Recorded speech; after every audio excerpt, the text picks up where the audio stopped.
মুরাকাবার ভিতরে আমার নবীকে ডাকতেছে, নবী গো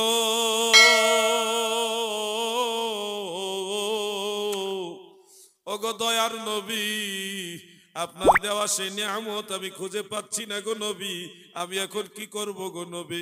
আল্লাহর হাবিব মুরাকাবার হালতে আবার এসে আব্দুর রহিম মুহাদ্দিস দেহলভীকে দেখা দিলেন। সুবহানাল্লাহ বলেন। দয়াল নবী বলেন, আব্দুর রহিম রে, আমি রাসূলুল্লাহ নূরানি চুল মুবারক তোমার হস্তে দিয়ে গিয়েছিলাম, ঘুমের কারণে তোমার হাত বালিশের নিচে নিয়েছিলে, আমি রাসূলুল্লাহর সেই চুল মুবারক তোমার বালিশের নিচে আছে, তুমি তালাশ করো পেয়ে যাবে। এই কথা বলে দয়াল নবীজি আব্দুর রহিম মুহাদ্দিস দেহলভীর দৃষ্টির আড়ালে আবার চলে গেলেন। তিনি মুরাকাবা থেকে বের হয়ে বালিশের নিচে তাকায় দেখে রাহমাতুল লিল আলামিন নবী দয়াল নবীজির চুল মুবারক নূরের আলোতে চকচক চকচক করতেছে। সেই চুল মুবারক ভিজাইয়া তিনি পানি পান করলেন এবং অলৌকিকভাবে তিনি সুস্থ হইলেন। সুস্থ হয়ে লোকদেরকে এই কথা বললেন, তোমরা শোনো, আজকে আমার দয়াল নবী আমাকে 2 বার দেখা দিয়েছে, আমার নবীজি আমাকে তাবাররুক দিয়ে গেছেন। এই চুল মুবারক দয়াল নবীজির চুল মুবারক, এটা দিয়ে ভিজি আমি পানি পান করে, পানি মানে জল, আপনাদের এখানে জল বলে নাকি, বুঝেন তো নাকি? আমার দয়াল নবীর চুল মুবারক ভিজিয়ে পানি পান করেছি, আমার রোগ ভালো হয়ে গেছে। ওই ওনার মুরিদানদের ভক্তদের মধ্যে প্রায় সবাই এটা বিশ্বাস করলেন, কিন্তু কিছু মানুষ বললেন, হুজুর আমরা একটু পরীক্ষা করব, কারণ আমার নবীজি যেদিকে হেঁটে হেঁটে যাইতেন আকাশের মেঘমালা নবীজিকে ছায়া দিতেন, মেঘমালা ছায়া দিত গায় গো নবীজি, কোন সাধনে পাইব তোমায়, বলুন কোন সাধনে পাইব তোমায় গো নবীজি, আপনাকে দেখিবার মনে চায়। বনের যত পশু ভক্তি দিত নূর চরণ, পাখি এসে বাতাস দিত গায় গো নবীজি, কোন সাধনে পাইব তোমায়। ভক্ত মুরিদানরা বললেন, হুজুর আমরা জানি দয়াল নবীজি যেদিকে হেঁটে হেঁটে যাইতেন আকাশের মেঘমালা নবীজিকে ছায়া দিতেন, নবীজিকে যেন রৌদ্রে কষ্ট না দেয়। আমরা নবীজির চুল মুবারক প্রখর রৌদ্রের মাঝে বাইরে নিব, যদি দেখি মেঘমালা ছায়া দেয় তাহলে বিশ্বাস করবো এটা আল্লাহর নবীর চুল মুবারক। তেনারা সবাই সম্মত হয়ে একসাথে চুল মুবারক রৌদ্রের মধ্যে যখন নিয়ে বের হলেন, অলৌকিকভাবে আমার আল্লাহ মেঘমালা দিয়ে চুল মুবারককেও ছায়া দিয়ে দিলেন। এর মাঝে আরো 2-1 বলে, হুজুর আরেকটা পরীক্ষা করব। আল্লাহর হাবিব রাহমাতুল লিল আলামিনের রুমাল মুবারক যেটা নবীজি ব্যবহার করতেন, নবীজির সরাসরি জেসেম মুবারকের অংশ না, শুধুমাত্র নবীজির চুল শরীর জেসেম মুবারকের মধ্যে এটা ছোঁয়া লাগছে, সেই রুমাল মুবারক হযরত উম্মে সালামা রাদিয়াল্লাহু তাআলা আনহা আগুনের মধ্যে নিক্ষেপ করেছেন, কিন্তু সেই রুমাল মুবারকের একটা সুতাও জ্বলে নাই। আমরা নবীজির চুল মুবারক যদি এটা হয়, আমরা পরীক্ষা করার জন্য এটা আগুনে ফেলবো, দেখি জ্বলে কিনা। সবাই একমত হয়ে বলে ঠিক আছে, এটা লাস্ট পরীক্ষা।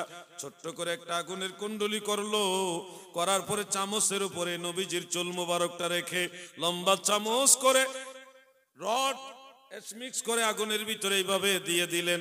দেওয়ার পরে দেখে রে আগুন জ্বলে, আগুন জ্বলে, জ্বলতে জ্বলতে সব কয়লা শেষ হয়ে গেল, লাকড়িও শেষ হলো, কিন্তু চামচের ভিতরে নূরানি চুল মুবারক জল জল করে জ্বলতেছে।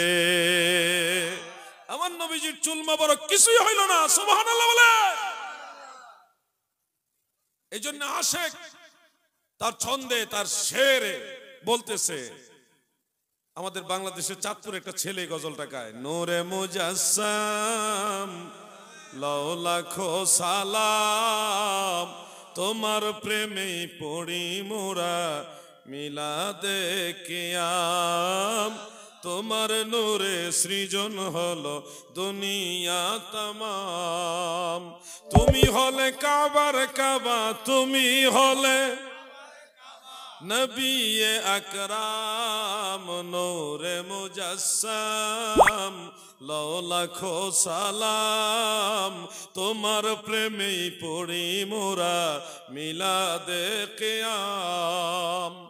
একটা বিষয় আমি একটু ক্লিয়ার করি মাঝখানে, অনেক ভাইয়েরা আমাদের একটা আকীদার উপরে একটু নারাজি দিয়ে থাকেন এরকম ভাবে যে নবীজি নূরের তৈরি হলে নবীজি বাশার, তিনি তো মানুষও, তাহলে নূরের তৈরি ফেরেশতারা তো বিয়ে শাদী করে না, তাদের বাচ্চা কাচ্চা হয় না, নূরের তৈরি ফেরেশতাদের খাওয়া দাওয়া লাগে না, এরপরে নূরের তৈরি ফেরেশতাদের প্রস্রাব পায়খানা এই মানবিক হাজতও নাই, তাহলে নবীজি নূরের তৈরি হলে তো খাওয়া দাওয়া এই হাজাতুল ইনসান বা বিবাহ শাদী সন্তানাদি জন্ম দেওয়া, এটা তো নূরের তৈরি ফেরেশতাদের সাথে ম্যাচিং হচ্ছে না।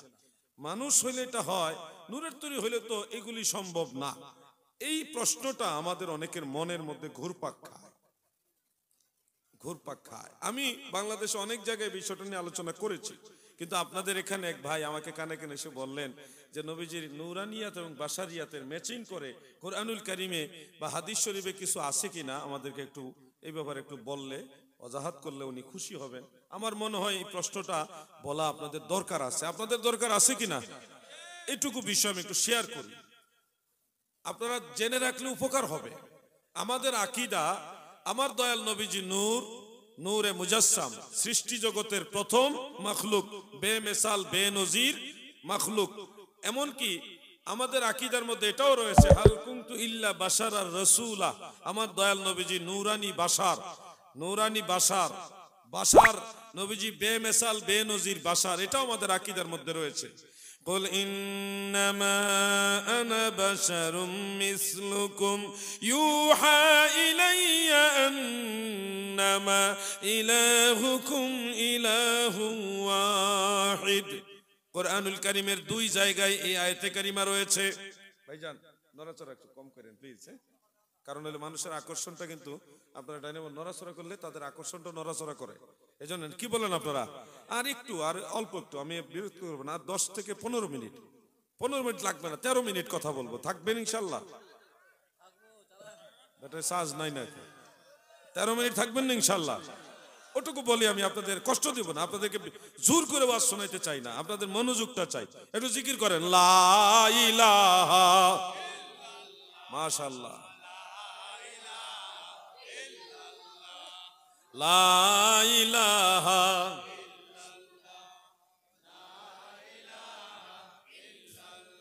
হক, লা ইলাহা ইল্লাল্লাহু মুহাম্মাদ রবিউল আউয়াল, চন্দ্রমাস নূরের নবীজি প্রকাশ, বিমোহিত আকাশ বাতাস পরুন কালেমা মুসলমান, লা ইলাহা, মারহাবা, লা ইলাহা হক, লা ইলাহা মুহাম্মাদ সাল্লাল্লাহু আলাইহি ওয়া আলিহি ওয়াসাল্লাম। আমাদের আকীদা সম্পর্কে আপনারা ক্লিয়ার ভাবে শুনুন। এখানে যারা আছে সবাই সুন্নি তা না, অন্য মাসলাকের লোকও আছে, থাকবে, তাদেরকে সবাইকে আমরা গেস্ট হিসেবে সম্মান দিয়ে, সবার প্রতি সম্মান রেখে আমি বলছি আমাদের আকীদা সম্পর্কে আপনারা আগে জানুন। আমাদের আকীদা হলো আল্লাহর হাবিব আউয়াল মাখলুক, বেমিসাল বেনজির মাখলুক। এমনকি আল্লাহর হাবিব নূর এবং নূরে মুজাসসাম, নবীজি নূরের তৈরি, সাথে সাথে আমরা নবীজির বাশারিয়াতকে স্বীকার করি, মানি, এটা আমাদের আকীদা। আমরা নবীজিকে নূরও মানি, বাশারও মানি। আমাদের নবীজির বাশারিয়াতটা এটা হলো বেমেসাল বেনজির, বেমেসাল বেনজির। হযরত আদম নবী হলো আবুল বাশার, সব মানুষের বাবা, সব মানুষের বাবা। ইব্রাহিম নবী হলো আবুল আম্বিয়া, সব নবীদের বাবা, সব নবীদের বাবা। খুব খেয়াল করে শুনবেন।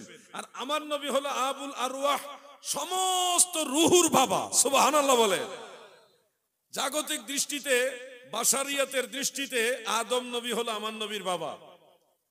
নবী হিসেবে নবীজির বাবা আবুল আম্বিয়া হিসেবে ইব্রাহিম নবী, কিন্তু হাকিকতে আদম নবীর তো কোনো বাবা নাই, ঈসা নবীরও বাবা নাই। হাকিকতে সমস্ত নবী রাসূল সব রুহুর বাবা হলো মুহাম্মাদুর রাসূলুল্লাহ সাল্লাল্লাহু আলাইহি ওয়াসাল্লাম। আমার নবীজি, আপনার জানতে হবে আমার নবীজি কে। আল্লাহর হাবিব রাহমাতুল লিল আলামিন নিজেই বলেছেন, ইমাম ইবনু আদি রাহমাতুল্লাহ আলাইহি আল কামিল ফি দুআফাইর রিজালের মধ্যে বিশুদ্ধ সনদে হাদিস উল্লেখ করেছেন। ইমাম বুখারীর উস্তাদ ইমাম ইবনু সাদ রাহমাতুল্লাহ আলাইহি তাবাকাতুল কুবরার মধ্যে হাদিসটা মুরসাল সহিহ সনদে উল্লেখ করেছেন। তবে ইবনু আদির সনদটা মুরসাল নয়, মুত্তাসিল সহিহ। হাদিসটা হলো এইভাবে, আন আবি হুরায়রা রাদিয়াল্লাহু তাআলা আনহু قال قال رسول الله صلى الله عليه وسلم كنت اول الناس في الخلق واخرهم في البعث سبحان الله। হযরত আবু হুরায়রা বলেন, আল্লাহর নবী বলেন, উম্মতেরা শুনো, কুনতু আউওয়ালান নাস ফিল খালকে, এই সৃষ্টি জগতে আমি রাসূলুল্লাহ হলাম সর্বপ্রথম মানুষ। সুবহানাল্লাহ। দুনিয়ার মধ্যে সর্বপ্রথম মানুষ হলো হযরত আদম, আর সৃষ্টি জগতে সর্বপ্রথম মানুষ হলো আমার দয়াল নবী। হাকিকত সম্পর্কে আপনাদের জানতে হবে দাদু, পাগলামি করবেন না। নূরের তৈরি হইলেও যদি বাশারিয়াত থাকে, তাহলে খাওয়া দাওয়া, বিবাহ শাদী, সন্তানাদি জন্ম দেওয়া, হাজাতুল ইনসান, এগুলি সম্ভব। আমি কথাটা রিপিট আবার বলছি, নূরের তৈরি হলেও যদি বাশারিয়াত থাকে, বাশারিয়াত মানে মানবীয় গুণ, মানবত্ব, নূরের তৈরি হলেও যদি বাশারিয়াত থাকে, তাহলে বিয়ে শাদী করা, সন্তানাদি জন্ম দেওয়া বা হাজাতুল ইনসান, খাওয়া দাওয়া, এগুলি সম্ভব। নূরের তৈরি হইলেও সম্ভব যদি বাশারিয়াত থাকে। কি থাকে? যুবক ভাইরা কথা বলেন, কি থাকলে? বাশারিয়াত থাকলে। দলিল কি? দলিল আপনি কোরআন থেকে নেন, সহিহ হাদিস থেকে নেন। আমাকে অনেক জায়গায় প্রশ্নটা করেছে। আমাদের বাংলাদেশে একটা জেলার নাম হলো ঠাকুরগাঁও। ঠাকুরগাঁও জেলার নাম শুনছেন? আপনাদের এদিকেই কাছাকাছি। ঠাকুরগাঁও জেলা একটা মাহফিলে গেছিলাম, হরিপুর থানায়। আমাকে প্রশ্নটা করেছিল যে নূরের তৈরি হলে সন্তানাদি জন্ম হইল কিভাবে, এটা কিভাবে সম্ভব? আমি তখন বললাম, ভাই, আদম আলাইহিস সালামের সন্তান, যিনি হযরত আদমের পরবর্তী নবী, হযরতে নবী শীস আলাইহিস সালাম, ওনার মাজার কিন্তু আপনাদের লখনউতে। শীস পয়গম্বরের মাজার হলো লখনউ থেকে দক্ষিণ দিকে অযোধ্যায়, অযোধ্যা আয়োধ্যা বলে, আপনাদের হিন্দুস্তানে বলে আয়োধ্যা, আমাদের বাংলাদেশে বলে অযোধ্যা। ফাইজাবাদ থেকে আর একটু সামান্য দূরে আয়োধ্যা মানে অযোধ্যা। অযোধ্যা এটা হলো ওই বাবরি মসজিদের কাছাকাছি। আমি গেছি ওখানে, নবী শীস আলাইহিস সালামের মাজার ওখানে। ওখানে আপনারা যদি সুযোগ পান, ভারতবর্ষের মানুষ, আপনাদের তার ভিসা লাগবে না, লাগবে নাকি? পাসপোর্টও লাগবে না, আধার কার্ড নিয়ে গো টু নবী শীস আলাইহিস সালামের মাজার চলে যাবে, দেখবেন। হ্যাঁ, আধার কার্ডও লাগে না। যাবো, রুবেল ভাইকে নিয়ে গেছিলাম। শীস আলাইহিস সালাম তিনি আদম আলাইহিস সালামের সন্তান ছিলেন। হযরত আদম আলাইহিস সালামের এক বর্ণনা মোতাবেক 40 জোড়া সন্তান ছিল, আরেক বর্ণনা মোতাবেক 110 জোড়া সন্তান ছিল। জোড়ায় জোড়ায় সন্তান জন্ম হইতো আর কি। একটা ছেলে একটা মেয়ে, একটা ছেলে একটা মেয়ে, এইভাবে জন্ম হইতো। কিন্তু একজন শুধু একা জন্ম হয়েছে, ওনার সাথে কোনো মেয়ে জন্ম হয় নাই। তিনি হযরতে শীস পয়গম্বর আলাইহিস সালাতু ওয়াস সালাম, তিনি একলা জন্ম হয়েছিলেন। হযরতে আদম আলাইহিস সালাম যখন অন্তিম শয্যায় শায়িত, পৃথিবীর হায়াত যখন ওনার শেষের দিকে আল বেদায়া ওয়ান নেহায়ার মধ্যে অন্যান্য কিতাবের মধ্যে এই ঘটনাটা আছে। তিনি সন্তানদেরকে বললেন, হে আমার সন্তানেরা, আমি তো জান্নাতের খাবার খেয়েছি, আমি যদি আমার ইন্তেকাল শরীফের পূর্বে জান্নাতের একটা ফল খাইতে পারতাম আমার বড় আনন্দ লাগতো। তোমরা যাও, সারা পৃথিবী সায়ের করে হলো আমার জন্য জান্নাতি খাবার নিয়ে আসো, আমি খাইতে চাই। সমস্ত সন্তানদেরকে পাঠিয়ে দিলেন। তারা বিভিন্ন জায়গায়, দেশে দেশে, পাহাড়ে পর্বতে, বনে জঙ্গলে ঘুরে আর ঘুরে আর জান্নাতি খাবার তালাশ করে কোথায় পাবে জান্নাতি খাবার। হযরতে শীস আলাইহিস সালাম আদম নবীর পাশে সেবা করার জন্য বসে আছেন, বাবার সেবা করতেছেন। হযরত আদম বললেন, শীস, তারা হয়তো খুঁজে পাবে না, তুমি পাবে, তুমি যাও, তুমি গেলেই নিশ্চয়ই পাবে। শীস পয়গম্বর বললেন, আব্বাজান, হে আল্লাহর নবী আদম আলাইহিস সালাম, তারা যদি, আমার ভাইয়েরা বোনেরা, তারা যদি না পায় আমি কোথা থেকে কিভাবে পাবো? আদম নবী বললেন, আমার পরে আল্লাহ তোমাকে নবী হিসেবে সিলেক্ট করেছেন, তুমি জাবালে কাসিউনে যাও, কাসিউন পর্বতে যাও, ওখানে গিয়ে আল্লাহর কাছে দোয়া করো, তোমার দোয়া কবুল হবে, আমার আল্লাহ আমার জন্য জান্নাতি খাবার পাঠাবে। সুবহানাল্লাহ। তিনি সেই পাহাড়ের উপরে গিয়ে উঠলেন। উঠে দোয়া করার সাথে সাথে দেখে ওনার পিছন দিকে জান্নাতি হুর, একটা জান্নাতি হুর, জান্নাতি একটা ঝুড়ি বা একটা টুকরি যাই বলেন, একটা পাত্র, এটার মধ্যে জান্নাতি ফল নিয়ে দাঁড়ায় আছে। সুবহানাল্লাহ বলে। জান্নাতি হুর, জান্নাতি হুর। আমাকে বাংলাদেশের সবচেয়ে বড় ট্রেন স্টেশন হলো কমলাপুর। সেই কমলাপুরে আমি কোন একদিন ট্রেনে যাচ্ছিলাম, আমাদের দেশে হরতাল দেখা দিয়েছিল ধর্মঘট, যার কারণে ট্রেনে যাওয়ার জন্য এখানে গেছি। ট্রেনের ড্রাইভার আমাকে দেখে চিনে নাইমা বলতেছে, আপনার জিহাদি সাহেবুন না? জি। সালাম কালাম বুক মিলাইয়া কোলাকুলি করলো, করার পরে বলতেছে, আমার একটা প্রশ্ন আছে। কি প্রশ্ন? যে আদম নবীর ছেলে শীস নবীর স্ত্রী ছিল জান্নাতের হুর, এই হুরের নাম কি? আমি বললাম, আপনি ট্রেন চালানোর সময় তাই চিন্তা করেন বুঝি? হ্যাঁ, কার বউয়ের নাম কি এটা আপনার জানার দরকারটা কি? হ্যাঁ, আপনার গ্রামের, আপনার আত্মীয় স্বজনের সবার স্ত্রীর নামও তো আপনি জানেন না, জানেন কোন না? আদম নবী, সেই আদম নবী, দুনিয়ার প্রথম নবী, প্রথম মানুষ দুনিয়ার, উনার ছেলে নবী শীস, উনার স্ত্রী, উনার নাম আপনার জানার দরকারটা কি? কি দরকার কর না জিহাদি সাহেব, কত মানুষের প্রশ্ন উত্তর দেন, আমি এটা জানতে চাই আর কি। আলহামদুলিল্লাহ আমার জানা ছিল, কিন্তু এইগুলা তো জরুরি জিনিস না। ওনার নাম হল হযরতে উজায়রা রাদিয়াল্লাহু তাআলা আনহা। নাম কি? উজায়রা। তো ইনি, আমি প্রশ্নটা বলে দিয়েছি ওনাকে। তো আমি আপনাদের যেটা বলতে চাচ্ছি যে জান্নাতি হুর, উনি তো মাটির তৈরি না, ওনার তো মা বাপও নাই, ওনার আল্লাহ বানাইছে নূর দিয়া। কি দিয়ে বানাইছেন? নূর দিয়ে বানাইছেন। শীস পয়গম্বরের স্ত্রী হলেন নূরের তৈরি হুর। নূরের তৈরি হুর, বলেন নূরের তৈরি হুর। যারা প্রশ্ন করেন নূরের তৈরি হইলে বিয়ে শাদী, সন্তান জন্ম দেওয়া, খাওয়া দাওয়া, হাজাতুল ইনসান, এগুলো সম্ভব না। আপনি এখানে দেখেন আদম নবীর পরে শীস নবী, তিনার স্ত্রী নূরের তৈরি হুর, তিনি কিন্তু সন্তান জন্ম দিয়েছেন, হাজাতুল ইনসানও হয়েছে, স্বামীর সাথে সংসার করেছে। ওনার বংশধর কিন্তু আমরা এখানে যারা আছি, হয়তো এখানে প্রায় সবাই শীস নবীর বংশধর। কার মাধ্যমে আমরা দুনিয়াতে আসছি? জান্নাতি হুর, যিনি নূরের তৈরি। তাহলে নূরের তৈরি হইলে যদি খাওয়া দাওয়া, হাজাতুল ইনসান, সন্তান জন্ম দেওয়া অসম্ভব হয়, আপনারা আইলেন কেমনে দুনিয়াতে? কথা বুঝতে পারছেন না আপনারা? শীস নবীর আওলাদই তো আমরা বেশিরভাগ লোক। অন্য অনেক আওলাদ যারা ছিল তাদের পরবর্তী কমকে বিভিন্ন কারণে আল্লাহ ধ্বংস করে দিছে, বিভিন্ন কারণে।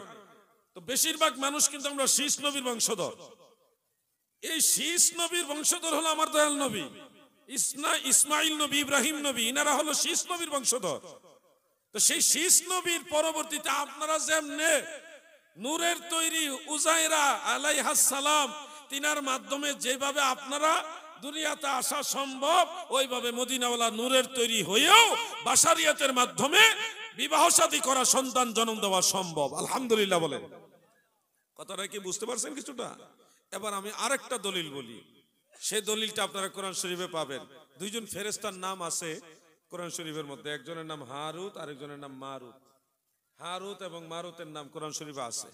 হারুত এবং মারুতের তাফসীর যদি আপনি যে কোনো বিখ্যাত তাফসীরগুলি খুলেন, ইবনে কাসিরের মধ্যে পাবেন, আল বেদায়া ওয়ান নিহায়ার মধ্যে পাবেন, মুসনাদ বাজ্জারের মধ্যে আমি পেয়েছি, জামিউল মাসানিদ ওয়াস সুনানের মধ্যে হাফিজ ইবনে কাসির উল্লেখ করেছেন। আমার আল্লাহ ফেরেশতাদেরকে বলেছিলেন, হে ফেরেশতারা, ইন্নী আ'লামু মা লা তা'লামুন, নিশ্চয়ই আমি যা জানি তোমরা তা জানো না। মানুষের সৃষ্টির ব্যাপারে তারা একটু ভিন্নভাবে বলেছিল, এই জন্য আমার আল্লাহ বলছে আমি যা জানি তোমরা তা জানো না। এই জন্য ফেরেশতাদের বুঝানোর উদ্দেশ্যে আল্লাহ তাআলা বললেন, তোমাদের মধ্যে দুইজন ফেরেশতাকে বাছাই করো। এটা সহিহ হাদিস, সনদের রিজাল যারা আছে সবাই সেকা। দুইজন ফেরেশতাকে বাছাই করো যাদেরকে আমি দুনিয়াতে পাঠাবো। তখন হারুত এবং মারুতকে বাছাই করা হলো। হারুত এবং মারুতকে আল্লাহ তাআলা বাশারিয়াত দান করলেন, মানবীয় গুণ দান করলেন, কিন্তু তৈরি হলো নূরের। তৈরি কিসের? নূরের তৈরি। আল্লাহ তাআলা তাদেরকে বাশারিয়াত দান করলেন, মানবীয় গুণ দান করে দুনিয়াতে পাঠাইলেন তিনটা শর্ত দিয়ে। আপনার কি মনোযোগ আছে? 13 মিনিট শেষ হয়ে গেছে। কত মিনিটে যেন বলছিলাম খেয়াল নাই। আচ্ছা, এই কথাটা শেষ করে আমি শেষ করছি আলোচনাটা। হারুত এবং মারুতকে তিনটা শর্ত আমার আল্লাহ দিয়েছিলেন। এক নম্বর শর্ত হলো লা তুশরিক বিল্লাহি শাইআ, আল্লাহর সাথে কোনো কিছুকে শিরিক করবা না। 2 নম্বর শর্ত হলো কোনো হারাম খাদ্য খাইবা না। 3 নম্বর শর্ত হলো রক্তপাত ঘটাবে না, মানে মারামারি করবা না, মানুষ মার্ডার করবা না। 3টা শর্ত দিয়ে আমার আল্লাহ হারুত এবং মারুত নূরের তৈরি এই 2 ফেরেশতাকে আমার আল্লাহ তাআলা দুনিয়াতে পাঠালেন। আবার অপরদিকে সুন্দরী রূপসী তন্নি এক নারী, এক সুন্দরী মেয়ে, তাদেরকে দুনিয়াতে আল্লাহ তাআলা পাঠালেন। কিন্তু আল্লাহর কি মহিমা বুঝা বড় দায়। আমার আল্লাহ অশেষ দয়া, তিনি এমন মহাজ্ঞানী, সমস্ত জ্ঞানের মালিক তিনি। এই সুন্দরী নারীর নাম হলো জোহরা। নাম কি? এখানে কোন জোহরা নামে মহিলা থাকলে আপনি না, এটা আরেকজন। ওই জোহরা সুন্দরী হারুত মারুতের পিছনে লাগছে। এখন হারুত মারুত দুইজনই জোহরা সুন্দরীকে দেখে পছন্দ করে ফেলছে এবং বিবাহ করার জন্য প্রস্তাব দিতেছে যে আমি তোমাকে বিয়ে করতে চাই। সুন্দরী নারীর জোহরা, সে তো রাজি, হ্যাঁ আমি রাজি, তবে আমার একটা শর্ত, তোমরা তো একত্ববাদ আল্লাহ তাআলাকে বিশ্বাস করো, আল্লাহকে বিশ্বাস হয়, সে আমি আল্লাহ মানি না, সৃষ্টিকর্তা মানি না, তুমি আমার সাথে একমত কিনা, মানে আল্লাহকে অস্বীকার করবা কিনা। হারুত কয় না এটা সম্ভব না, মারুত কয় না এটা সম্ভব না। জোহরা সুন্দরী কয় তাইলে বিবাহ বসাও সম্ভব না। এমন কিছু বেজুইতা মহিলা আছে না আপনাদের নাস্তিকদের মধ্যে আছে, যারা আখেরাত বিশ্বাস করে না, শয়তান শয়তান দুষ্ট নারী আর কি। রাজি হইল না, বিয়ে বসলোই না। যাক, কিছুদিন পরে একটা বাচ্চা সাথে নিয়ে ওই নারী আবার হারুত মারুতের কাছে আসছে। কথাগুলি মনোযোগ দিয়ে শুনে, এটা গল্প ঘটনা হলেও এটা কিন্তু হাদিস, সহিহ হাদিস, আল্লাহ রসুল এই ঘটনা বর্ণনা করেছেন। প্রিয় ভাইয়ের আমার, জোহরা সুন্দরীর সাথে ছোট্ট একটা বাচ্চা। ওই অবস্থায় হারুত এবং মারুত আবার তাদেরকে দেখলেন, দেখে আবার প্রস্তাব দিলেন, জোহরা সুন্দরী গো, তুমি যদি রাজি থাকো আমি বিবাহ করতে চাই। জোহরা সুন্দরী বলে, আমি তো আগের থেকেই রাজি, আমার শর্ত মানবেনি। কোন আগের শর্তটা বাদ দিয়া নতুন শর্ত দাও। ওই সুন্দরী নারী বলতেছে, আমার সাথে একটা বাচ্চা আছে, সে ডিস্টার্ব, তুমি বাচ্চাটাকে মেরে ফেলো, তাইলে আমি বিয়ে করতে রাজি। কয় না, এটা সম্ভব না। মারুত, তুমি বাচ্চা মারতে পারবে কিনা? কয় না, আমিও পারবো না, আল্লাহ নিষেধ করছে। 3টা শর্ত। 1 নম্বর, আল্লাহর সাথে শিরিক করা যাবে না। ওইটা তো প্রথম ধাপ ওনারা উত্তীর্ণ হয়েছে, শিরিক করে নাই, বিয়েও করে নাই, শিরিকও করে নাই। 2 নম্বর ধাপ হইলে বাচ্চাটা মেরে ফেলতে হবে।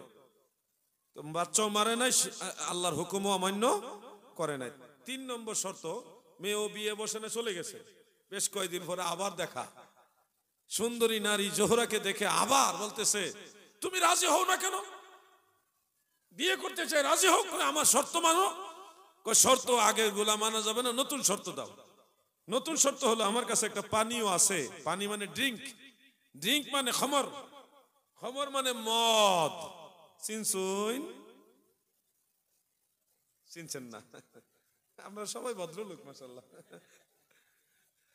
মদের একটা পাত্র বোতল এক দিয়ে বলতেছে ঠিক আছে আগের শর্ত বাদ, আমার কাছে একটা পানীয় আছে, এটা খাও, খাইলে আমি তোমার সাথে বিবাহ বন্ধনে আবদ্ধ হব।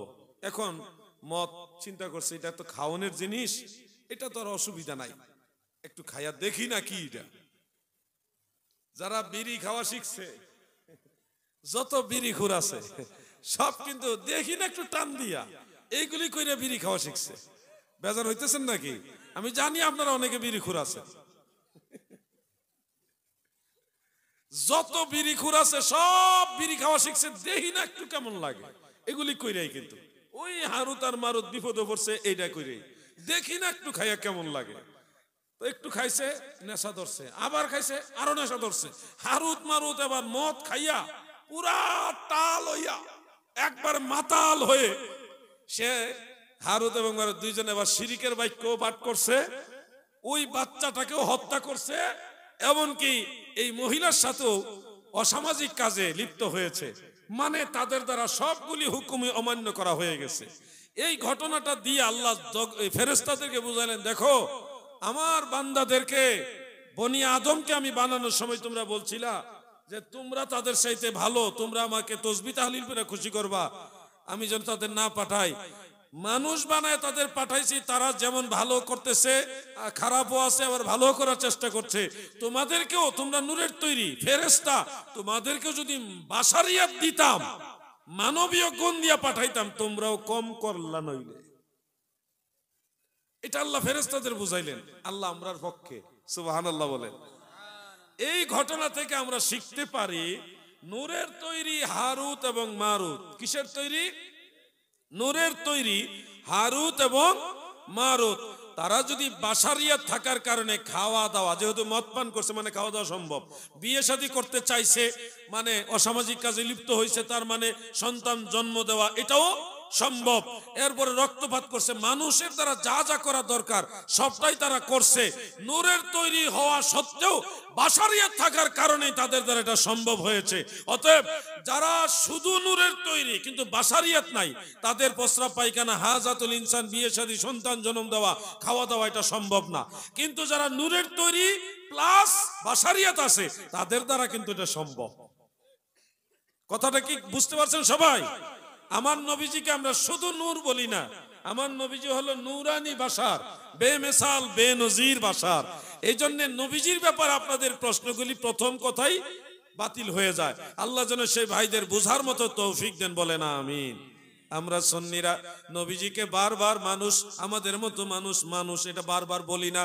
আকীদা আমাদের এটা ঠিক আছে, প্রয়োজন হলে বলি, বারবার বলি না, কারণ অনেক শব্দ আছে সব সময় বলা ঠিক না। কি ওটা কানছো? মাশাআল্লাহ মাশাআল্লাহ, দাও টাকা দাও। মাদ্রাসার জন্য টাকা বাড়াইছে, কত টাকা এটা? 50 টাকা। সবাই বলি মারহাবা। ছোট্ট একটা বাচ্চার 50 টাকা আপনাদের 500 টাকার সমান নাকি? এই জন্য এটা একটু গুরুত্ব দিছি, নাহলে আমি গুরুত্ব দিতাম না। সেই 50 টাকা দিয়ে কতগুলি চকলেট খাইতে পারত, চিন্তা করা যায় বিষয়টা। আপনারা তো জীবনে দিতেন না। এই ছোট্ট একটা বাচ্চা 50 টাকা দিছে মানে মারাত্মক বিশাল বড় দান এটা তার। আগামী কতদিন পরে আবার 50 টাকা পাইবো তা তো ঠিক নাই। আমরা দোয়া করি আল্লাহ যেন প্রতিদিন তারা চকলেট খাওয়ার সুযোগ করে দেয়। বন্ধুরা আমার, বিরক্ত হইতেছেন আপনারা? এই ফিতনার যুগে এই কথাগুলি বলতেছি, আমি বলতে বাংলাদেশে ভালোভাবে বলি, আজকে একটু নরম ভাবে বলতেছি আর কি। আপনারা অনেক জিনিস খেয়াল করবেন যে নবীজি মানুষ, বেমিসাল বেনজির মানুষ। আমরা বারবার এটা বলি না, আকীদা আছে, প্রয়োজন হইলে বলি, অপ্রয়োজনে আমরা এটা বলি না। কেন বলি না? অনেক শব্দ আছে বারবার বলা অনেক সময় আদবের মধ্যে পড়ে না। যেমন ধরেন আজকে মাহফিল শেষ করে যদি বাড়িতে যান, বাড়িতে গিয়ে যদি মা ঘরে আসে, মাকে ডাক দিলেন, মা ও মা দরজা খুলেন, আমি আসছি, তো মা তাড়াতাড়ি করে দরজা খুলে দিবে। আপনি যদি সেই মাকে মা না বলে একটু ভিন্নভাবে ঘোরায় বলেন, আব্বার স্ত্রী, আব্বার স্ত্রী, আমি আপনার সন্তান আসছি, দরজা খুলে দেন। মা দরজা খুলবে সত্য, কিন্তু মা খুশি হবে না, বলবে আমার ছেলেটা বেয়াদব হয়ে গেছে। কিন্তু বাস্তবে আপনার কথা কিন্তু ভুল না। আপনার মা আপনার আব্বার স্ত্রী, কথা ঠিক। আপনার বাবার ওয়াইফ নেওনি, মা কিছু বুঝেন না মনে আপনারা। আপনার বাবার ওয়াইফ স্ত্রী, কিন্তু আপনি যদি বলেন আব্বার স্ত্রী, এই কথা শুনে মা সন্তুষ্ট হবে না। এই 500 টাকা দিয়া না হলে তো কমপক্ষে সে 1 মাসের বেশি চকলেট খাইতে পারতো। আল্লাহ তার ভবিষ্যৎ উজালা করুক, বলে না আমিন। এভাবেই তো দেখেন বাচ্চারা আপনাদেরকে দেখাচ্ছে যে আমরা আল্লাহ রসুলকে ভালোবেসে কোরআনের বাগানে, কোরআনের মাদ্রাসায় আমরা দান করতেছি। আপনারা এখান থেকে উদ্বুদ্ধ হন। আমি আর ওইদিকে যাচ্ছি না, গভীর মনোযোগ। মামা বাড়িতে যদি আসে বলেন মামা ভাত খেতে আসেন, খাবার খেতে আসেন, মামা খুশি হবে। কিন্তু ঘোরাইয়া যদি বলেন আব্বার শালা ভাত খাইতে আসেন, তাহলে কি মামা খুশি হবে? সত্য করে বলেন, খুশি হবে? কথা তো ভুল না, কথা ঠিক, তারপরও খুশি না। ঠিক কথায়ও সবসময় খুশি হওয়া যায় না, মনে রাখবেন এই কথাগুলো। আমি বুঝাতে চাচ্ছি, আপনারা আমাদের নবীকে মানুষের নজরে দেখবেন না, আমার আপনার মতো মানুষ ওই নজরে দেখবেন না। আপনার আল্লাহর নবীকে, আল্লাহর নবী, আল্লাহর রসুল, আল্লাহর হাবিব ওই নজরে দেখতে হবে। কথা ঠিক না বেঠিক? নবীকে তোমার আমার মতো মানুষ এই নজরে দেখা তোমার কাজ না, আল্লাহর নবীকে আল্লাহর নবীর নজরে দেখতে হবে। যত সাহাবী হাদিস বয়ান করেছেন সবাই বলেছে ক্বালা রাসূলুল্লাহি সাল্লাল্লাহু আলাইহি ওয়াসাল্লাম। কেউ বলে নাই ক্বালা মুহাম্মদ ইবনু আব্দুল্লাহ, আব্দুল্লাহর ছেলে মুহাম্মদ বলেছে, এরকম কেউ বলে নাই। সবাই বলেছে আল্লাহর রাসূল বলেছে, ক্বালান নবিয়্যু সাল্লাল্লাহু আলাইহি ওয়াসাল্লাম, আল্লাহর নবী বলেছে। ডাক দেওয়ার সময় কেউ নবীজিকে বলে নাই হে আমার বড় ভাই, হে আমার ছোট ভাই, হে আমার দাদা, হে আমার নানা, হে আমার স্বামী, হে আমার আব্বা, এইভাবে কেউ ডাক দেয় নাই। যারাই ডাক দিত গো, সবাই আমার নবীরে ভালোবেসে মায়া করে মহব্বত করে তাজিমের সাথে এইভাবে ডাকতো, ইয়া রাসূলুল্লাহ, ইয়া নবী আল্লাহ, ইয়া রাসূলুল্লাহ, ইয়া হাবিবাল্লাহ, ইয়া রাসূল। আমার মৌতের নিদান কালে থাকিয়া নবীজি আমার শিয়রে, আমার মৌতের নিদান কালে থাকিয়া নবীজি আমার শিয়রে, দেখিব আপনাকে নয়ন ভরে, দেখিব নয়ন ভরে, ইয়া রাসূলুল্লাহ, ইয়া হাবিবাল্লাহ, ইয়া রাসূলুল্লাহ, ইয়া হাবিবাল্লাহ। মুনকার নাকির আসিয়া সওয়াল করবে বসায়া, মুনকার নাকির আসিয়া সওয়াল করবে বসায়া, দিও গো নবী পর্দা উঠায়া, দেখিব আপনাকে নয়ন ভরিয়া, দেখিব আপনাকে নয়ন ভরিয়া, ইয়া রাসূলুল্লাহ, ইয়া হাবিবাল্লাহ, ইয়া রাসূলুল্লাহ। একজন ভাই 100 টাকা দিয়েছেন, আরো দেখলাম কিছু টাকা মাদ্রাসায় দান করেছেন। আল্লাহ যেন তাদের দান কবুল করেন, বলেন আমিন। আমি না, আমি এগুলো পারি না। আমি আপনাদের খেদমতে, এটা কয় টাকা? 200 টাকা নেই, টাকা চিনতে একটু দেরি হয় আর কি। 200 টাকা দিয়েছেন একজন ভাই, তেনারজন, সবার জন্য বলি মারহাবা। আমি কালেকশন পারি না, আপনারা যদি কেউ মায়া করে মাদ্রাসা দিতে চান দিবেন, এটা আমি অনুরোধ রাখলাম আপনাদের কাছে। আমার ভাইরা একটা কথা বলা দরকার, কারণ চতুর্দিকে ফিতনা, ফিতনা একেবারে শেষ করে দিল আমাদের দেশটারে। এখন নামাজ নিয়েও ফিতনা, আজান নিয়ে ফিতনা, ওয়াক্ত নিয়ে ফিতনা, রোজা নিয়ে ফিতনা, ইফতার নিয়ে ফিতনা, ওযু গোসল নিয়েও ফিতনা। কোথায় যাবেন আপনি? মুনাজাত তো নাই, নফল নামাজও পড়তে চায় না। এটা কত টাকা এখানে? 200 টাকা। হ্যাঁ, 200 টাকা দিয়েছেন উনি, মাশাআল্লাহ বলেন। আল্লাহ ওনার দান কবুল করুক, আমিন। এমন এক ফিতনার যুগে এসে আমরা পড়ে গেছি, আমরা যে ঈমান আমল ঠিক করে কবরে যাব, এটা একটা কঠিন বড় জিহাদ হয়ে গেছে আমাদের জন্য। নামাজে দাঁড়াইছেন ভালো কথা, এখানে হাত বাঁধবে না ওইখানে হাত বাঁধবে, এটা নিয়ে যুদ্ধ লেগে গেছে। ভাইয়ের নাম কি? মহসিন আলী ভাই, তিনি 500 টাকা দিলেন, বলি মারহাবা। আল্লাহ তিনার দান কবুল করুক, আমিন। এই যে হাত বাঁধা নিয়ে আমি একটু কথা বলতে চাই, বলবো যুবক ভাইরা? বলবো? এই ছেলেরা, এই বাড়িতে কি বউ জায়গা নাকি? বিয়ে তো করছ না, বাইর যেতেছ দৌড়াইয়া। মাদ্রাসা ফুলা ভাই, বসেন বসেন। খালি দৌড় মারো বাড়ির দিকে। বাড়ি কি লয়ে জায়গা নেই, এটা লয়ে আইবা লগে। বিয়ে শাদী করে থাকলে ম্যাডাম রে নিয়ে আসবা, ওই পাশে বসাই দিবা, তুমি এদিকে বইবা, তাহলে টেনশন থাকবো না। আর বাড়িতে রাইকাইলে কতক্ষণ পরে পরে মিসকল মারবো, হ্যালো। নাম কি? হাশেমউদ্দিন সাহেব, তিনি 200 টাকা দিলেন, আল্লাহ ওনার দান কবুল করুক, বলেন আমিন। বসেন, একটা ছেলে উঠবা না। আমি এই মাসআলাটা বলা দরকার বিদায় বলছি। আমরা নামাজে হাত বাঁধি যারা হানাফি মুসলমান, আমরা নাভির নিচে হাত বাঁধি, পুরুষ লোক, তাই না? কিন্তু আমাদের অনেক ভাইরা এসে বুকের উপরে হাত বাঁধে, এইভাবে হাত বাঁধে, এবং তারা হাত বাঁধে তো বাঁধে, সেটা তাদের ব্যক্তিগত ব্যাপার, কিন্তু অভিযোগ মারে কয় আমাদেরটা জাল হাদিস। ওনারা বুকের উপরে হাত বাঁধুক না, মাথার উপরে হাত বাঁধুক না। নাম কি আপনার? রফিকুল হক, 600 টাকা, বলেন মারহাবা। আল্লাহ তেনার দান কবুল করুক। কেউ যদি মাথার উপরে হাত বাঁধে, কেউ হাত ছাইরা দিয়েও যদি দাঁড়ায় থাকে, আমাদের কি? তাদের ব্যক্তিগত ব্যাপার। ওনারা যখন বলে যে আমরা জাল হাদিসের উপরে আছি, তখন তো একটা গন্ডগোল লাগে। কি কথাটা ঠিক না ঠিক ভাই? আমরা যারা নাভির নিচে হাত বাঁধি, আমাদের দলিল সবচেয়ে বেশি মজবুত দলিল। আমি বাংলাদেশে অনেক লামাঝাবি যারা এই লেডিস নামাজি, ওনাদের অনেক এই বক্তব্যটা শুনে এখন আলহামদুলিল্লাহ হানাফি মুসল্লি হয়ে গেছে, আলহামদুলিল্লাহ বলে। আমি ডোন্ট মাইন্ড প্লিজ, এটা বুঝাবার জন্য বলছি। লেডিস নামাজি মানে বুঝাবার জন্য বলছি, এনকারের জন্য না। ভালো বলছি, মারহাবা বলেন। আমি ফিতনা চাই না, এই জন্য বললাম, যেটা বোঝানোর জন্য বলছি। আমরা যারা নাভির নিচে হাত বাঁধি, আপনারা কোরআন থেকে, বুখারী মুসলিমের হাদিস থেকে বুঝবেন যে এটাই শক্তিশালী আমল। আর আপনি যদি বলেন হ্যাঁ সৌদি আরব বুকের উপরে হাত বাঁধে, এই ধরনের যদি কথা বলেন, আমি বলবো আপনি সত্য বলছেন না। কারণ আলহামদুলিল্লাহ আমরা হজে গেছি, উমরা তো করছি, একাধিকবার উমরা করছি। আপনাদের অনেকেই উমরা করেছেন, হজ করেছেন।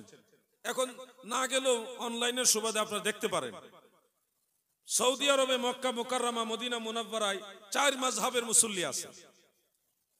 শেখ আব্দুর রহমান সুদাইসি এবং শেখ আব্দুর রহমান হুজাইফি, আরো বড় বড় শেখ যারা মক্কার ইমাম। নাম কি আপনার? আলহাজ শরীফুল হক 1000 টাকা দিলেন, বলি মারহাবা। আল্লাহ ওনার দান কবুল করুক, বলেন আমিন। আপনি দিবেন না কিছু? না দিবেন?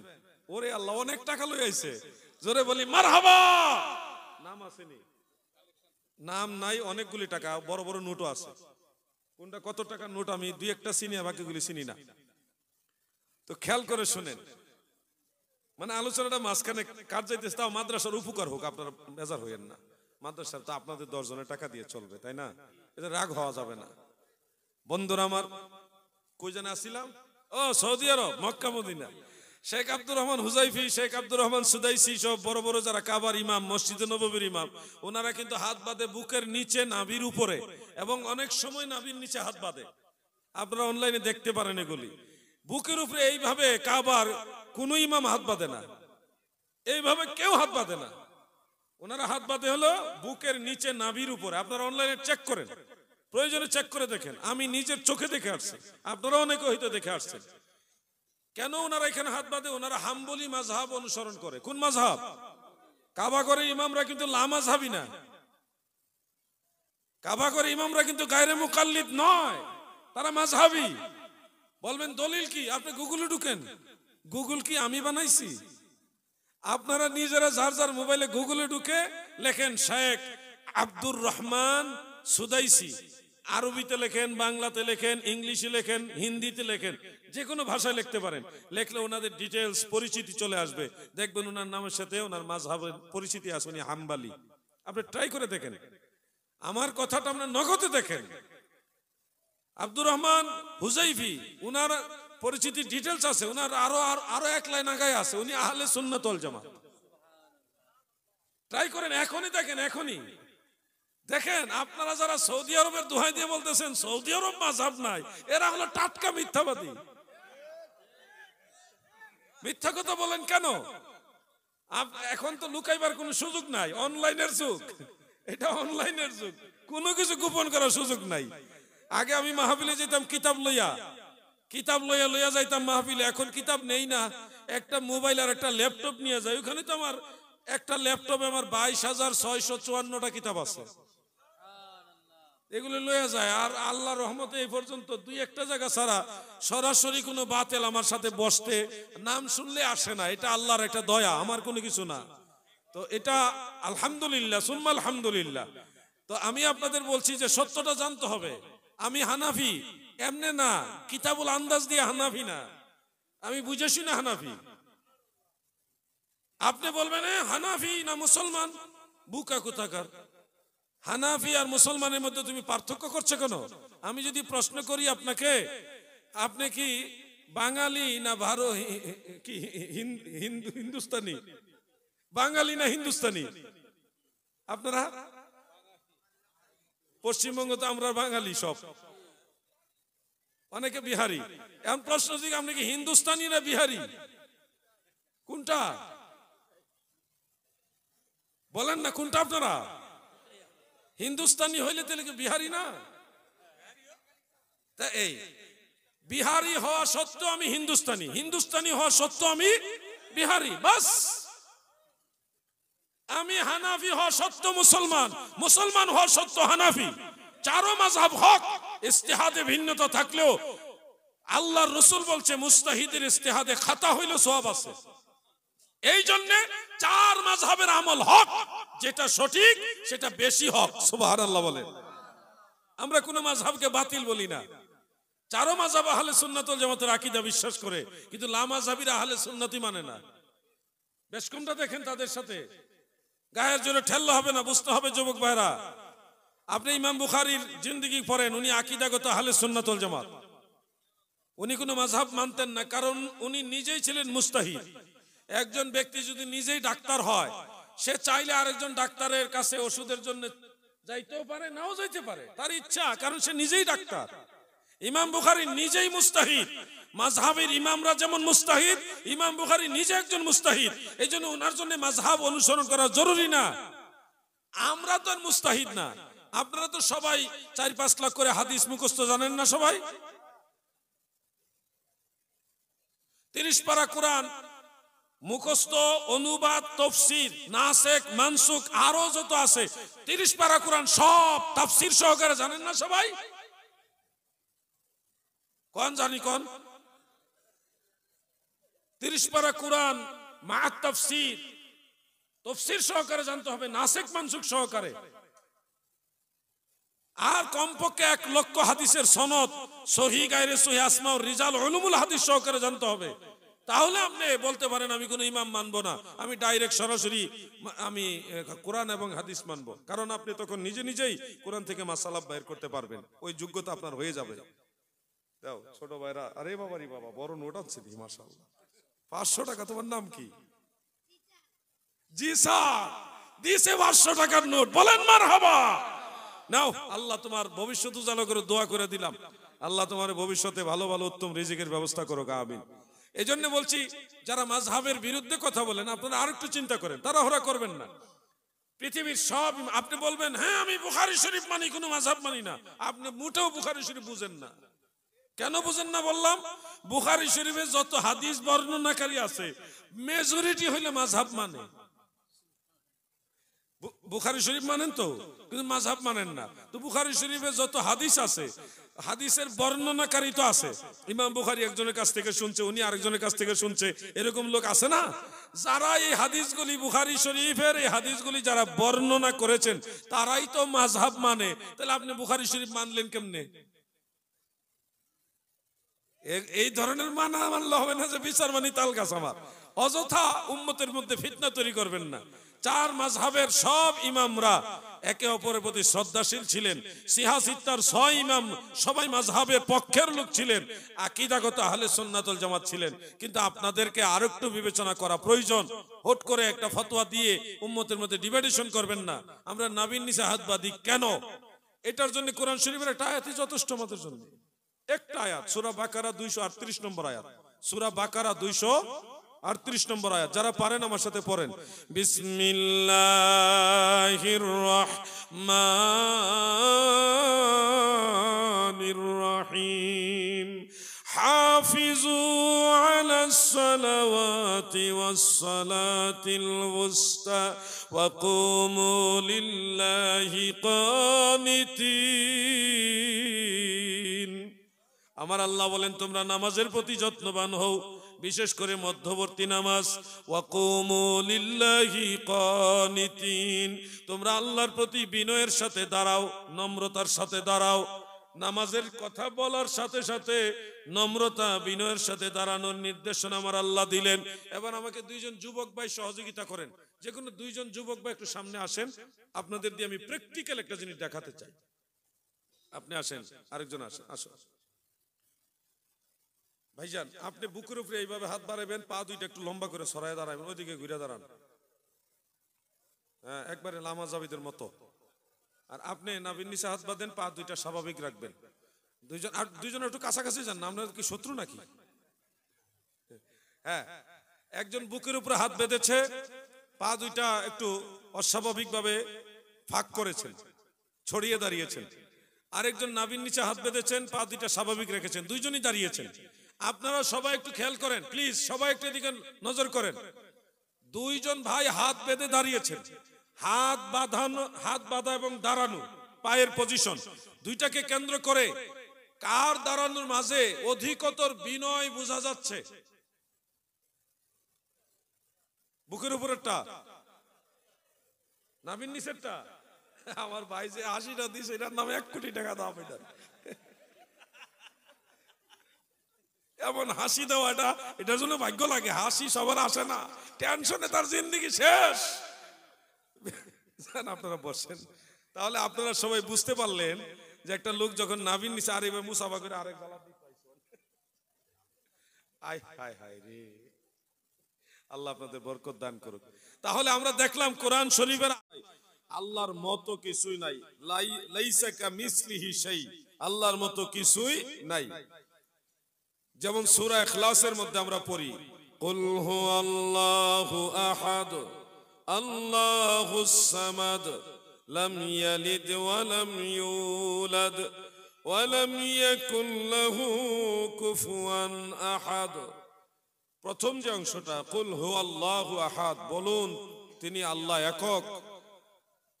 আল্লাহুস সামাদ, আল্লাহর দ্বিতীয় যে গুণ, তিনি অমুখাপেক্ষী, বেনেওয়াজ, কারো মুহতাজ না। সবকিছু আল্লাহর মুহতাজ, কিন্তু আল্লাহ কারো মুহতাজ না। এটা মনে রাখবেন। আমরা যারা সুন্নি, আমরা বলি আল্লাহ প্রদত্ত ক্ষমতায় রাসূল পাক সাল্লাল্লাহু আলাইহি সাল্লাম হাজির নাজির, কিন্তু আল্লাহর ক্ষেত্রে আমরা হাজির নাজির বা হাজির এই শব্দটাকে আল্লাহর ক্ষেত্রে আমরা নিসবত করি না। কেন করি না? আমাদের অনেক ভাইয়েরা আমাদের উপরে মিথ্যা অভিযোগ দেন যে আমরা নাকি নবীজিকে হাজির নাজির বলে শিরিক করি। আমার মনে হয় ওনাদের আরেকটু জানা দরকার। আল্লাহর নবীকে আল্লাহ প্রদত্ত ক্ষমতায় হাজির নাজির বললে শিরক হয় না, বরং আল্লাহকে যদি হাকিকি অর্থে কেউ হাজির মনে করে তাহলে তার ঈমানই থাকে না। আমি ব্যাখ্যা দিয়ে দিচ্ছি কেমনে ঈমান থাকে না। হাজির হওয়া মানে উপস্থিত হওয়া। আল্লাহ আপনার কাছে হাজির হয়েছে, এই কথাটা হলো আল্লাহুস সামাদ। সূরা ইখলাসের এই কথার খেলাফ, এই কথার বিপরীত, এই কথার উল্টা কথা। আল্লাহ কোনো কিছুর মোহতাজ না, কোনো স্থান, কোনো কাল, কোনো পাত্র, কোনো কিছুর মোহতাজ না। আল্লাহ তাআলা বেমিসাল, বেনজির, বেনেওয়াজ। আল্লাহ তাআলা যদি এখানে হাজির বলেন তাহলে এই স্থানের মুখাপেক্ষী আল্লাহকে করে দিলেন। কোন স্থান, কাল, পাত্রকে আল্লাহর মুখাপেক্ষী করা বা আল্লাহ এগুলির মুখাপেক্ষী এটা বলা যাবে না। আল্লাহ এখানে হাজির বললে সূরা ইখলাসের আল্লাহুস সামাদ এই কথা অস্বীকার হয়। এজন্য আল্লাহকে আমরা হাজির বলি না, বরং আমাদের আকীদা হলো সমগ্র সৃষ্টি জগতে যা কিছু আছে সব কিছু আল্লাহর দরবারে হাজির। সুবহানাল্লাহ বলেন। আল্লাহ আমার কাছে হাজির, বিষয়টা এরকম না। বিষয়টা হলো আমরা সবাই আল্লাহর দরবারে হাজির। আপনি যদি বলেন আল্লাহ আমার কাছে হাজির, এটা আল্লাহর সম্মানের হানি, আল্লাহকে আপনি ছোট করলেন। আর যদি বলেন আমরাও আল্লাহর দরবারে হাজির, তখন আল্লাহর শান ও মানকে যথার্থভাবে মূল্যায়ন করলেন। কথা কি বুঝতেছেন আপনারা? আকীদা বুঝতে হবে। গায়ের জোরে, গলার জোরে কথা বললে হবে না গো। আকীদা বুঝতে হবে। আল্লাহকে ছোট করে আপনি ভাবতেছেন আপনি মনে হয় সঠিক পথে আছেন। সব সময় সঠিক পথে হয় না। আমাদের বাংলাদেশে অনেক ভাইয়েরা একটা উদাহরণ দেয়, আপনারা এটা নেগেটিভ মাইন্ডে নেবেন না। অনেক ভাইয়েরা আছে স্ত্রীকে ভালোবাসতে বাসতে মারাইকে ফেলতে পারে। এটা কিন্তু মারাত্মক বিষয়, নাউজুবিল্লাহ। যদি আপনি ভালোবাসতে বাসতে ভালোবাসা দেখাইতে গিয়ে বেগম সাহেবাকে এই শব্দ চয়ন করেন, মা ডেকে ফেলেন, তাইলে কিন্তু আপনার উপরে জেহারের মাসালা আসবে, যেটা তালাকের সাথে সম্পর্ক হওয়ার সূত্র আছে। এজন্য সব জায়গায় ভালোবাসা দেখাইতে যায় ওই এমন কিছু শব্দ আছে এটা বলা যাবে না। আপনি আল্লাহকে ভালোবাসতে গিয়ে বলতেছেন আল্লাহকে হাজির নাজির বলতে হবে, কিন্তু আসলে এই কথা আল্লাহর ব্যাপারে যায় না। আমার আল্লাহকে সব জায়গায় হাজির বলা যাবে না। সব জায়গায় আমার আল্লাহ হাকিকি অর্থে হাজির, এটা আহলে সুন্নাত ওয়াল জামাতের আকীদা নয়। আহলে সুন্নাত ওয়াল জামাতের আকীদা হলো সবকিছুই আমার আল্লাহর দরবারে হাজির। আল্লাহর কুদরত, সামাওয়াত, বাসারাত, আল্লাহ তাআলার যত সিফাত আছে এগুলি হলো সর্বত্র বিরাজমান। হাকিকি অর্থে আমার আল্লাহ সব জায়গায় হাজির, এটা আহলে সুন্নাতের আকীদা না। যেমন শারহ ফিকহিল আকবরের মধ্যে উল্লেখ রয়েছে, ওয়াকালাতিল কাদারিয়া ওয়াল মুতাজিলা আন্নাল্লাহ তাআলা ফি কুল্লি মাকান। ভ্রান্ত সম্প্রদায় কাদারিয়া, কাদরিয়া না, আরেকটা দল ছিল কাদারিয়া, তারা কাদারিয়া এবং মুতাজিলা, তাদের আকীদা হলো ইন্নাল্লাহ তাআলা ফি কুল্লি মাকান, সব জায়গায় আমার আল্লাহ হাজির। কিন্তু আহলে সুন্নাত ওয়াল জামাত বলে আমার আল্লাহ নিজে সব জায়গায় হাজির না রে, বরং আমরা সবাই আমার মাওলার দরবারে হাজির। আমার দাদু ভাইরা গভীরভাবে খেয়াল করবেন। আপনাদেরকে একটা প্রশ্ন করি, আপনারা একটু উত্তর দিবেন। প্রশ্ন করব, আপনারা কি এক মুহূর্তের জন্য আল্লাহ তাআলার দরবার থেকে গায়েব হইতে পারছেন কোনোদিন? পারছেন? ভবিষ্যতে কোনোদিন এক মুহূর্তের জন্য, ন্যানো সেকেন্ডের জন্য আল্লাহ তাআলার দরবার থেকে অন্য কোথাও গায়েব হইতে পারবেন? তা আপনি তো আল্লাহর দরবারে আসেনি। আপনি যদি আল্লাহ তাআলার দরবারে না থাকতেন তাহলে না আল্লাহ হাজির হইতো। আপনি তো আসেনি আল্লাহর দরবারে। কথা কি বুঝতেছেন আপনারা? এজন্য হাকিকি অর্থে আল্লাহকে হাজির বলা যাবে না। সুন্নি যারা, তারা বুঝে শুনে আকীদা বিশ্বাস করে। আমরা এমনি গায়ের জোরে, গলার জোরে, কিতাবুল আন্দাজ দিয়ে আকীদা নির্ভর করি না, আকীদা গ্রহণ করি না। আকীদা গ্রহণ করি কোরআন এবং সুন্নাহর আলোকে। মারহাবা বলেন আমার ভাইরা গো। এরপরে আরেকটা কথা খেয়াল রাখবেন, রাসূল পাক সাল্লাল্লাহু আলাইহি ওয়াসাল্লাম আল্লাহ প্রদত্ত ক্ষমতায় হাজির ও নাজির আমরা বলি। এখানে আমরা কিন্তু বলি না যে নবীজি নিজের ক্ষমতায় হাজির নাজির, বলি না, আল্লাহর দেওয়া ক্ষমতায় হাজির নাজির। অতএব এখানেই তো শেষ, শিরকের মাসালা তো এখানেই শেষ। যদি আমরা বলতাম যে আল্লাহ যেভাবে হাজির নবীজি ওইভাবেই হাজির, আল্লাহর ক্ষমতা দিয়া না, নবী নিজের ক্ষমতা দিয়ে হাজির, তাহলে এখানে শিরকের মাসালা আসতো। বাবাজি কথা বললেন না প্লিজ, খুব মনোযোগ দিয়ে শুনবেন। আমরা বলি আল্লাহর দেওয়া ক্ষমতায় আল্লাহর হাবিব রাসূল পাক সাল্লাল্লাহু আলাইহি ওয়াসাল্লাম হাজির, তাহলে এখানে তো শিরক হচ্ছে না। আপনি এখানে আসছেন কার দেওয়া ক্ষমতায়? আল্লাহর দেওয়া ক্ষমতায়। তাহলে আমি এখানে হাজির কার দেওয়া ক্ষমতায়? আল্লাহর দেওয়া ক্ষমতায়। তাহলে তো এখানে শিরকের কোনো প্রশ্নই আসে না। এজন্য আমার ভাইয়েরা মনে হয় হাজির নাজিরের বিষয়টা নিয়ে আরো একটু চিন্তা করা উচিত। আমার দয়াল নবীজিকে আল্লাহ এমন মর্যাদা দিয়েছেন, আপনারা নিশ্চয়ই জানেন। 1 মাস আগে আমি ফিলিস্তিন গিয়েছিলাম মসজিদুল আকসাতে। তো সেখানে যাওয়ার পরে যেই জায়গায় আল্লাহর হাবিব মসজিদুল আকসায় বাইতুল মুকাদ্দাসে দাঁড়িয়ে নামাজ আদায় করেছিলেন, সেই জায়গাটার উপরে বরাবর একটা গম্বুজ করা আছে, বিশাল বড় গম্বুজ।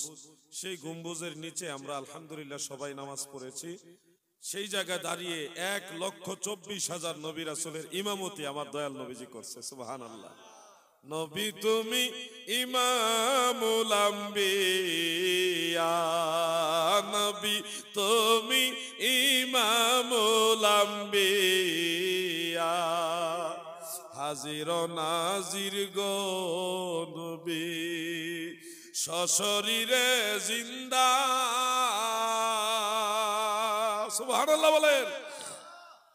আমার সাথে যারা পারেন বলেন, হাজির নাজির গো নবী সশরীরে জিন্দা, নবীদের নবী তুমি গো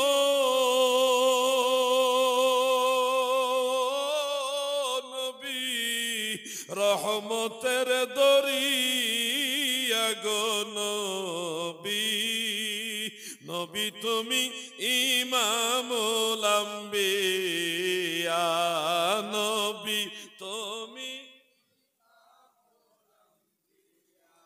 আমরা মেরাজ সম্পর্কে বিশ্বাস করি, সুবহানাল্লাযী আসরা বিআবদিহি লাইলাম মিনাল মাসজিদিল হারামি ইলাল মাসজিদিল আকসা।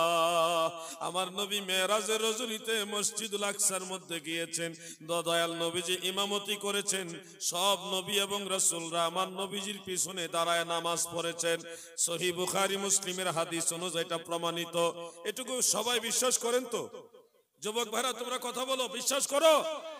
তাহলে আমাকে বলেন, হযরত আদম আলাইহিস সালাম তো নবীজি মেরাজে যে সময় যায় ওই সময় দুনিয়াতে ফিজিক্যালি ছিলেন না, তিনি তো দারুল বাকায় মাজার শরীফে ছিলেন। হযরতে নূহ নবী, ইদ্রিস নবী, ইয়াকুব নবী, বিভিন্ন নবী, আইয়ুব নবী, তারপরে ইব্রাহিম নবী, ইসমাইল নবী, ইসহাক নবী, ইয়াকুব নবী, ইউসুফ নবী, সব নবীরা তো তিনাদের মাজার শরীফের ভিতরে। বলেন মেরাজের সময় সব নবীরা বাইতুল মুকাদ্দাস মসজিদুল আকসায় আসলো কিভাবে? আসছে, এটা তো সত্য নাকি? সবাই বলেন সত্য কি না? আসছে সত্য, কিন্তু আপনি বলছেন নবীরা হাজির নাজির হইতে পারে না। তাহলে মেরাজের রাত্রে আদম নবী, মূসা নবী, ঈসা নবী, সব নবী তিনারা যদি আল্লাহর হাবিবের পিছনে নামাজ পড়ার জন্য ফিলিস্তিনের মসজিদুল আকসায় আসতে পারে, অন্য নবীরা যদি পারে, তাহলে আমার নবী কেন রওজা মুবারক থেকে এই ভারতবর্ষের উম্মতের কাছে আসতে পারবে না? কথা ঠিক না বেঠিক? ইয়া রাসূলুল্লাহ।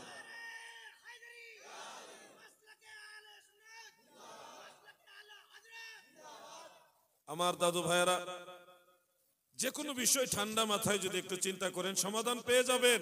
কঠিন কিছু না, এটা এমন কোনো বিষয় না যেটা আপনি বুঝবেন না। সবাইকে অনুধাবন করার চেষ্টা করতে হবে। ইমাম জালালউদ্দিন সুয়ুতি রহমাতুল্লাহ আলাইহি আল হাবিলিল ফাতাওয়ার মধ্যে লিখেছেন যে উম্মতের মাঝে যাদেরকে দয়াল নবী বেশি ভালোবাসে তাদের জানাজার নামাজে এসে নবীজি হাজির হয়, শরীক হয়। আপনারা বলেন এরকম সৌভাগ্য আপনারা চান কিনা? ও যুবক ভাইরা, মুরব্বী বাবারা, বলেন না চান কিনা? তাহলে আপনাদের আমলের মধ্যে কিছুটা আরো মজবুতি নিয়ে আসতে হবে। আমি সে আলোচনাটা সামনে নিয়ে আসতেছি ইনশাআল্লাহ। আমার ভাইরা গো, আল্লাহর হাবিব আমার দয়াল নবী প্রত্যেকটা মুমিনের কবরের মধ্যেও হাজির হয়। মুনকার নাকির এসে যখন প্রশ্ন করে মার রাব্বুকা ওয়া মা দীনুকা ওয়া মা কুনতা তাকুলু ফি হাযার রাজুল, বুখারী, মুসলিম, তিরমিজি অন্যান্য কিতাবে হাদিসটা রয়েছে। কোন কোন কিতাবে শুধুমাত্র নবীজির ব্যাপারে প্রশ্ন করার কথাটাই রয়েছে।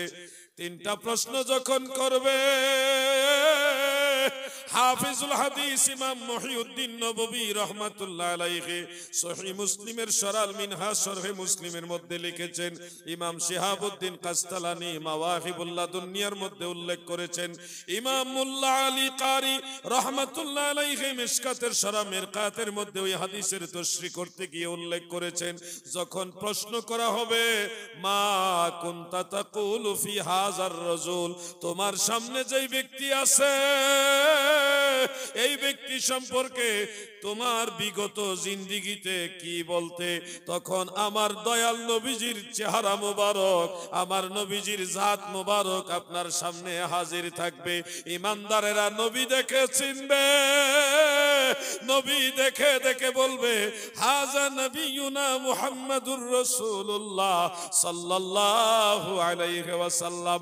আর যারা মুমিন না, যারা আকীদা খারাপ নিয়ে মারা গেছে, সুন্নি হইয়া মরে নাই, বাতিল আকীদা নিয়ে মরেছে, তারা কবরে মুনকার নকির সওয়াল করার সময় নবীকে দেখেও চিনতে পারবে না। আপনারা একটু খেয়াল করে দেখবেন, যারা বাতিল আকীদার লোক তারা আমাদের নবীজির আলোচনা তেমন একটা পছন্দও করে না। এই কারণে একটা অনীহা ভাব তাদের মধ্যে রয়ে গেছে। কিন্তু এই অনীহা ভাবটা নিয়ে যখন মারা যাবে, কবরের মধ্যে এটার তাসির পড়বে, তারা নবীজিকে দেখলেও চিনবে না, এটার একটা তাসির থাকবে। যেমন বাচ্চা দুষ্টামি কইরা, ঝগড়া কইরা, মারামারি কইরা, দুষ্টামি কইরা বাড়িতে আইসা চিপায়, খাটের চিপায় ঘুমায় আছে, মা ডাকছে বাবা ওঠ ওঠ, ভাত খাইতে ওঠ, খাবার খাইতে ওঠ। সন্তান তো টেনশন, আমি তো অন্যায় করে ঘুমাইছি, আমার আম্মা তো আমার মারবো। এই যে মায় ডাকতেছে খাবারের জন্য, সন্তান ঘুম থেকে জাগ্রত হয়ে মা আমার কোনো দোষ নাই, আমার কোনো দোষ নাই, অমুকের দোষ।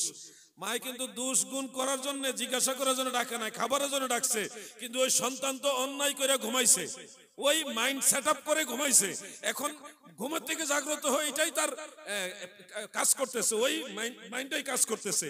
ঠিক দুনিয়াতে যারা নবীর আলোচনা পছন্দ করে না, নবীর দুরুদের প্রাধান্যতা পছন্দ করে না, নবী নবী যারা করে তাদেরকে ঘৃণা করে, নবীজিকে বা নবীজির জিকিরকে যারা অ্যাভয়েড করে, তারা কবরের মধ্যে নবী দেখলেও চিনবে না, কারণ তারা দুনিয়াতেও মদিনাওয়ালাকে মন থেকে ভালোবাসে না। ঠিক না বেঠিক?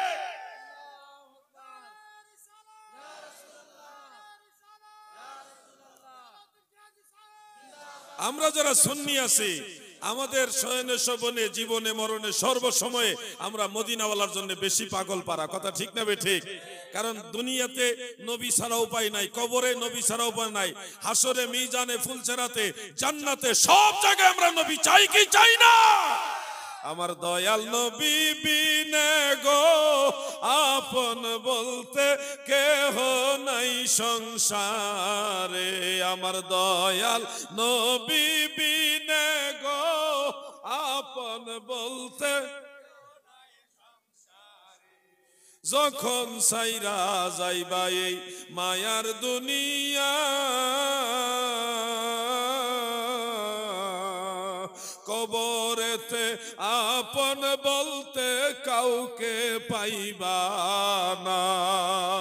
আরে নূরের নবী দিবেন দেখা, আমার দয়াল নবী দিবেন দেখা, তরাইবেন হাসরে, আপন বলতে কেহ নাই সংসারে, আমার দয়াল নবী বিনে গো আপন বলতে কেহ নাই সংসারে। আল্লাহুম্মা সাল্লি, মাইকের ভলিউমটা বেশি কমে গেছে, একটু বাড়ায় দেন।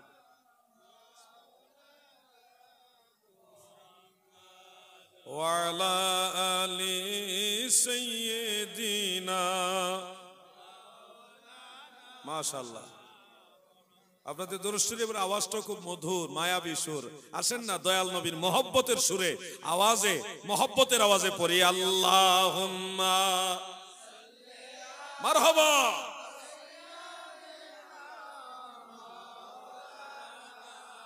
মুহাম্মদ ওয়া আলা আলি সাইয়্যিদিনা, মাশাআল্লাহ।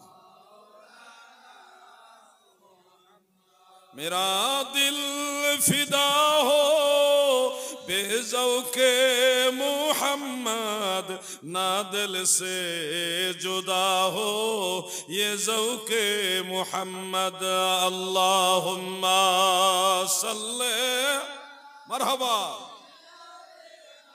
खूब सुंदर आवाज। वाला अली सय्यिदीना। আমার ভাইয়েরা এখানে একটা বিষয় আমি সংযোগ করে দেই, আপনারা হয়তো অনেক ভাইদের জবান থেকে শুনবেন, ওনারা বলেন এরকম যে কবরে নবী আসবে না, বরং নবীজির ছবি দেখানো হবে। নাউজুবিল্লাহ বলেন। আল্লাহর হাবিব ছবি তোলা নিষেধ করে গেছেন। উম্মতের যারা ফকি তারা বলেছেন প্রয়োজনের বাইরে ছবি তোলাই নিষেধ। প্রয়োজনের বাইরে এনআইডি কার্ড, জাতীয় আইডি, ন্যাশনাল আইডি কার্ড যেগুলি, বা এরকম জরুরতের সময় ছবি তোলা এটা মুবাহ, অন্যথায় এটা নিষেধ। আর আল্লাহর রাসূল সাল্লাল্লাহু আলাইহি সাল্লামের ছবি থাকবে, এটা তো কল্পনার বাইরে। কি বলেন আপনারা? যেখানে ইসলাম ধর্মে আল্লাহ রাসূল সাল্লাল্লাহু আলাইহি সাল্লাম কর্তৃক ছবি তোলাই নিষেধ, সেখানে কবরের মধ্যে আল্লাহ রাসূলের ছবি দেখাবে, এটা কতটুকু যৌক্তিক? এটা কখনো সঠিক না। কি বলেন আপনারা? যারা ছবির ওয়াজ করতেছেন যে কবরে নবীজির ছবি দেখাবে, আর কোনদিন এই ধরনের ওয়াজ করবেন না প্লিজ। ময়দানে মাহশারে আপনি ধরা খেয়ে যাবেন, বিপদে পড়ে যাবেন। নবীজির সম্পর্কে মনে যা চায় তাই বলে দিবেন না, একটু যাচাই বাছাই করবেন, একটু যাচাই বাছাই করবেন, একটু কিতাবাদি দেখবেন। বাংলা কিতাব দেখে ওয়াজ হয় না রে ভাই। বাংলা কিতাব দিয়ে যদি সব ওয়াজ হয়ে যেত তাহলে আর আরবি কিতাব পড়ার দরকার ছিল না। আল্লাহর ওয়াজতে আমার কথাগুলি নেগেটিভ নেবেন না, পজিটিভলি চিন্তা করবেন। আরো কিছু ভাইরা ওয়াজ করে এরকম, আমি শুনেছি এরকম ওয়াজই আছে, কবরের মধ্যে এমন একটা সুড়ঙ্গ তৈরি করা হবে। সুড়ঙ্গ বুঝেন? এমন একটা সুড়ঙ্গ রাস্তা তৈরি করা হবে, মদিনা রওজা মুবারক পর্যন্ত ওই সুড়ঙ্গ মিল থাকবে, কানেকশন থাকবে। এই বাংলার জমিন থেকে, পশ্চিমবঙ্গ ভারতবর্ষের জমিন থেকে, কবরের ভিতর থেকে সুড়ঙ্গের ভিতর দিয়ে আল্লাহর নবীকে দেখা যাবে। এরকম ওয়াজও শুনেছি। কিন্তু আপনারা একটু খেয়াল করেন তো, আমরা সাধারণ মানুষ, মুমিন, নবীর উম্মত হইয়া যদি এই পশ্চিমবঙ্গ থেকে, দক্ষিণ দিনাজপুর না উত্তর দিনাজপুর থেকে আমরা যদি এখান থেকে ওই হাজার হাজার মাইল দূরে মদিনা শরীফ আল্লাহ রসুলকে দেখি, কিন্তু আমাদের ওই ভাইরা এটা বিশ্বাস করে না যে ওই মদিনা শরীফ থেকে নবীজি আমাদেরকে দেখে, এটা আবার বিশ্বাস করে না। তাইলে নিজেদের ওয়াজ নিজেদের বিরুদ্ধে গেল। এটাও আজগুবি ওয়াজ, কিতাবুল আন্দাজের ওয়াজ। কিতাবুল আন্দাজ কোন কিতাবে নাই, মানে আন্দাজের কিতাবে আছে আর কি, লাগাইলে ওয়াজ চলছে আর কি। কি আজীব! যেটা মনে চায় সেটা ওয়াজ করা ঠিক নয় দাদু, একটু তাহকিক করতে হবে, একটু গবেষণা করতে হবে। আল্লাহ যেন ভাইদের বুঝার মতো জ্ঞান দান করে, বলে না আমি। বোকা, তুমি কি জানো বহু উম্মত আছে যাদের সাথে মদিনাওয়ালা স্বপ্ন যুগে এসে প্রায় সময় দেখা দিয়ে কথা বলে? তুমি জানো না আমার দয়াল নবী কার সাথে এসে দেখা দেয়? এখানে অনেক লোক আছে, থাকতে পারে, যাদের সাথে আমার দয়াল নবীজির যোগাযোগ আছে। তুমি জানো না, তোমার নসিবে নাই, তোমার তাকদীরে নাই মদিনাওয়ালার জিয়ারত, মদিনাওয়ালার দিদার তোমার কপালে নাই। তুমি শুধু বলতেছো নবী আসতে পারে না, আর আল্লাহর নবী বলেন মান রাআনি ফিল মানামে ফাকাদ রাআনি, যে আমাকে স্বপ্নে দেখবে সে আমাকেই দেখবে। সুবহানাল্লাহ বলে।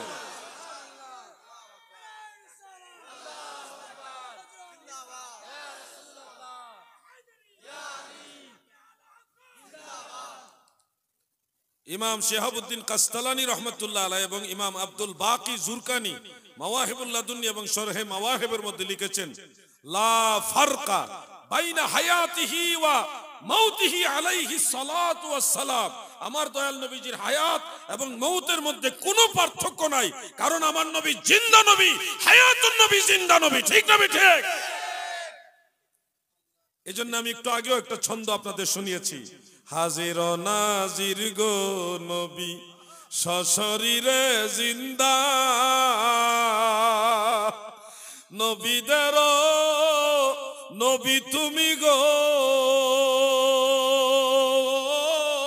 নবী রহমত রহমতের দরিয়া গো নবী।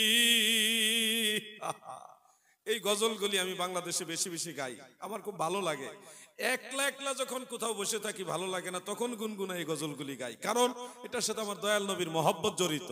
আল্লাহর নবীকে ভালোবাসি, এই ভালোবাসাটা আমাদের পুঁজি।